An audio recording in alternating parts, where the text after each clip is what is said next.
I made us a picture since I'm so good at drawing. This is Alli and I on The Amazing Race. We're gonna get first place. We're so tough. See, look, those are my muscles. She has one muscle. It just looks like a mound. That's her ponytail. Wow, that's a really good job. Hi guys, it's Alli and Kim. We're recapping for you The Amazing Race, episode 7. We are recapping. Recap, do the recap dance. We're gonna tell you what happened in episode 7. We started leg 7 in Morocco. I liked Morocco. Going to Italy. Woo-woo! We're driving in the middle of the night, in the middle of nowhere. There's nothing for miles. Nothing for miles. It's actually really creepy. Racing through Morocco was stressful. We left Morocco and we went to Sicily. The wrestlers promptly go, Where's that at? Italy? I lolled. Did you just say you lolled? I lolled. She lolled. When I saw that, I was like, really guys, you don't know where Sicily is. Anyway, we were third out of the gate and the surfers, right, were before us. Thanks to our killer navigational skills, we beat them to the travel agency and we were on the first flight. Hi. How's it going? Earliest one. Arriving to Palermo at 8 o'clock. First flight to Sicily with the dentists.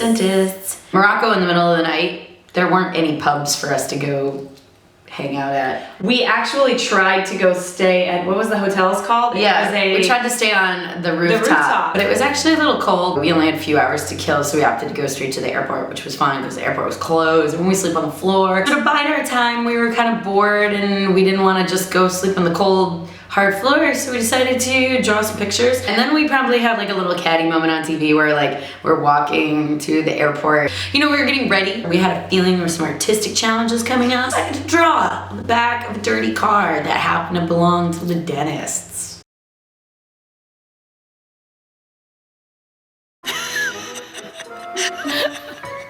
We were at hashtag Team No Fun. It was trending on Twitter. That's crazy. I was pretty excited. I'll give you some background on the Team No Fun. When I was racing all the time, different cities would try to host us and be like, come out to this party and pre-party, after-party here. I was taking my racing really seriously, so I'd be like, oh, okay, only after the races.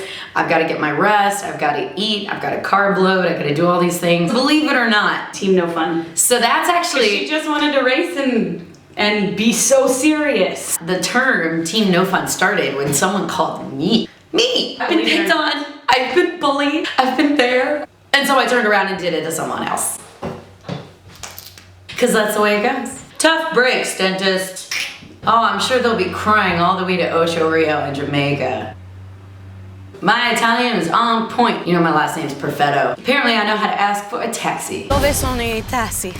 Taxi sono... Oh, taxis are that way. Backstory, we actually had a list in our fanny pack. We had downtime. All the phrases we thought we would need, we typed them all into Google Translate and printed it off. It totally sounded like I knew what I was saying. Aspetta. For those of you who tweeted us and asked us, it's like, wow, you guys know a lot of languages. She just knows French and I kind of know Spanish. She kind of knows English. One of the cool things about Palermo is like you saw when we got off the plane how beautiful the sunset was. What I loved was that there was quite a bit of driving for me in this episode. When Jim and Misty took off to do the race car thing, Misty and I actually ended up getting to hang out for a while. She's from the South. We got to talking all about our little Southernisms. As you can see, Misty is the ultimate Southern belle. She's also a pageant queen. And I found out from watching this episode that Jim is from New York. I actually didn't know. So the two New Yorkers are racing each other and the two Southern belles are having some quality time on the pier. All we needed was a cup of tea. I was jealous. I had Roadblock in me this time. So we get those outfits and I was like, man, these outfits are so cool. Oh God. Hey. Wow. Yeah. That's Yes. Oh my God, it's massive. They allotted room for all the carbs we've been eating. You see me putting that outfit on? Someone tweeted, I had no idea KymNonStop was that tiny. I put it on and it's just like falling off me. And then you see Jim putting it on and it like fits him perfectly. If anything, it's a little tight. You guys look hot. Go guys, go before the other teams come. I had my foot to the accelerator the whole entire time. People were like, how did Jim beat you since he's heavier than you? We both have our foot to the accelerator the whole time. Oh yeah. Oh, ow, oh, ow, oh, I'd say probably Jim and I are the two most competitive people in the entire show. Not saying that everyone else isn't competitive. We're the ones who would be like sore losers. I was just having the time of my life though. Every time we went uphill, I passed him. Every time we went downhill, he passed me. Pretty sure the only reason he beat me in the end is that the finish line was actually pretty downhill. And you see him, he's like just a big old chunk of muscle and it's like, boom. Yeah. He has like a whole extra like 10 miles per hour. And he won.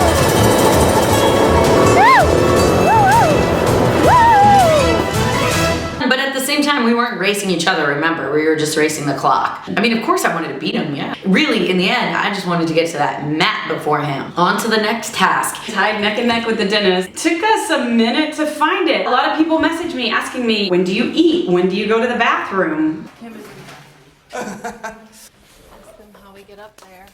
I don't know. No, we can't. You never, ever in your day of racing just walk past a bathroom. I mean, you have to take the chance when you get it, like Nisi on the canoe. I mean, You gotta go, you gotta go. I love this outtake. It's 5 minutes long, and if you want to see the whole thing, just click right here and watch it. Basically indicative of most of our day. You guys see the highlights? the rushing, running around, and it looks like we jumped from a cab to a door. Most of the time, we're lost, confused. Painters or posers. Some of us have like hidden talents and skills. I actually did take a watercolor class when I was like 5 years old. That was not in our audition tape, by the way. Apparently the wrestlers took some opera classes when they were 5 years old. And so, you know, we both have about equal skill level at these things. I mean, they got off easy. They didn't have to sing anything in No, another we language. found out at the end of the leg of the race that was the easier detour. But anyways, the heat. I'm actually doing well. I'm not sweating at all. He doesn't sweat much. She just glistens. Thank you, Sparkle. I don't sparkle. I sweat. Sweat, sparkle, glisten. No, I was like raining. It was so freaking sweaty. Sopping wet. I felt like I was about to slide off the scaffolding. I was pretty proud of myself though in the reference to Salvador Dali. And I feel like a Dali painting right now because I'm melting. Yeah. See, I'm actually not just a jock.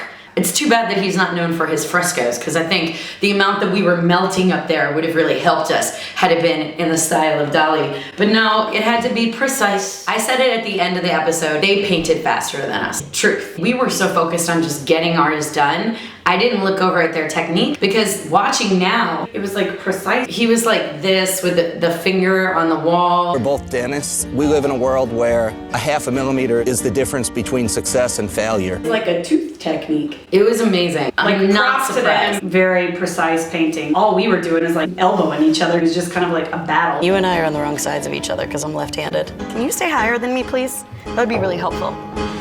Wipe it off. People asked us why we didn't switch sides, but the reason really is to get up into that scaffolding was such a maneuver. That was a challenge in and of itself.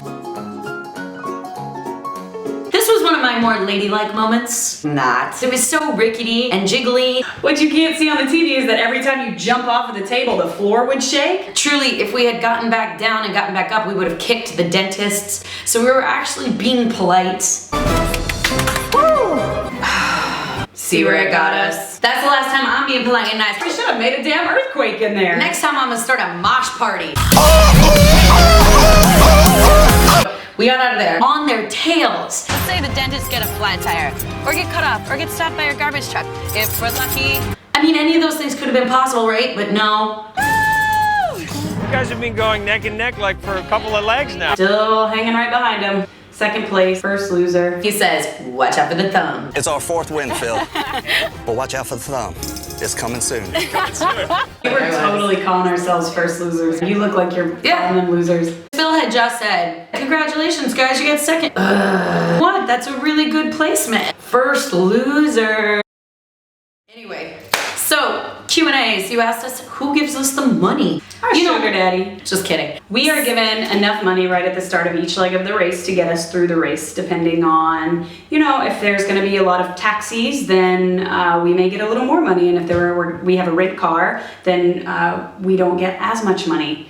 We are given money by the production team to get us through the leg of the race, and we have to be very careful with our money, because if we run out, You run out. There's a whole lot to think about. Trust me, our brains are on a million things at any given point during this race. So you guys asked about travel agencies and are they open in the middle of the night? How does that work? Well, with the nature of the race, at a pit stop, you only have so many hours. So like you have to start on time. So yes, they open the travel agencies for us at 2 and 3 in the morning. Are our flights set up for us? Absolutely not. We have to be proactive and make sure we're getting the best flight, things like that. We are responsible for getting our own flights. And oh, the last question. People still ask us, are we dating? Are we dating?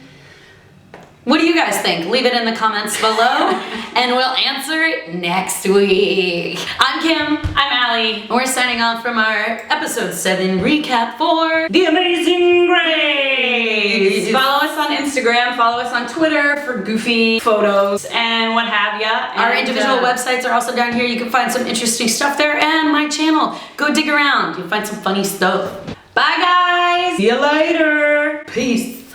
Oh!